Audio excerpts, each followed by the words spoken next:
Hello guys, તો કાલે હતો મારો બર્થડે અને પરમ દિવસે અમે બધા ગયા હતા મારા સસરાના ઘરે. કે આ છે અમારા નણંદબા.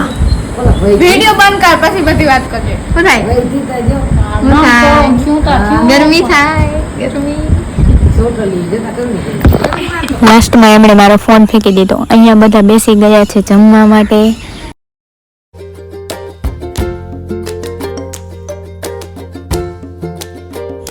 ફાઇનલી મારા બર્થડેનો સરપ્રાઈઝ મને મળી ગયો છે, જે મારા સસરા તરફથી મળ્યો છે મને.